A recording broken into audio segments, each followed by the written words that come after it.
magi visit ama to ana sa matamda lakui lambi thokpoda asagi lamdam lambani na ngasi moi site quarter fonge adubu lamdam lambani haigera hairoira respected MLA sina laibu kuki gi laibu relief kem du change haina magi intentionally changma ngami basi su dum adum angponi ko si thonam ko dum ko appreciation to wi ko appreciation to wi adu but mana ngarang ko piba ko speech ta dum yauri taseng na ko gi senior leaders sing ko laiba ahalaman mayam sung sina ko na khan phatha min ra matungda senior leaders sung sina ko top most leaders sung sina ko khan phatha bi da kanda tungi horiba naha sing dum khan bi da kanda ko naha sing gi ona especially naha sing gi ona tungi yai fana bai tamai ko khan khan min na basangi ing tappa ko ing tappa du matang du leita ba du gumba hajarang da thorang adi packet pa lady quality ga na haiba dum ko ui ko we are sai ida sta ko na hijing si taseng na ngarang khong si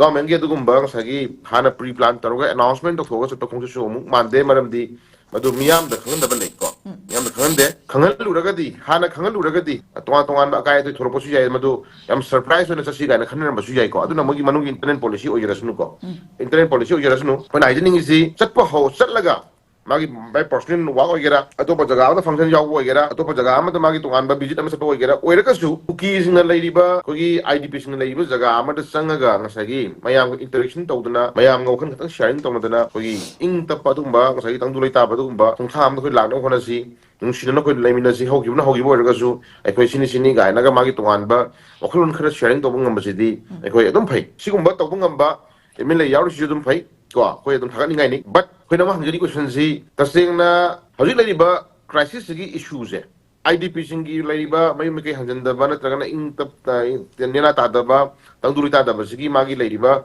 problem si di masi lenga ki mathaw mani but ai no hanjan ngai dina mana ko gi lai ba mai te gi MLA hai da mai te gi MLA mana sa makro fonge ba ko mai te gi MLA hai na mana makro fonge ba adi mai te gi MLA mana ai ko gi lai minai ba singa ma di tam gi lai nei ba sagi nungsina ba na tragana lai gi mari se ko chesen na ko na ba ko ai ko na chesen na ko na ba lai ba issue ani je ko amana ai ko sang po yaroi MLA ogi oi tuksnu mai te hai fu sang po yaroi na mana muktu na lai ba ko adri den mai te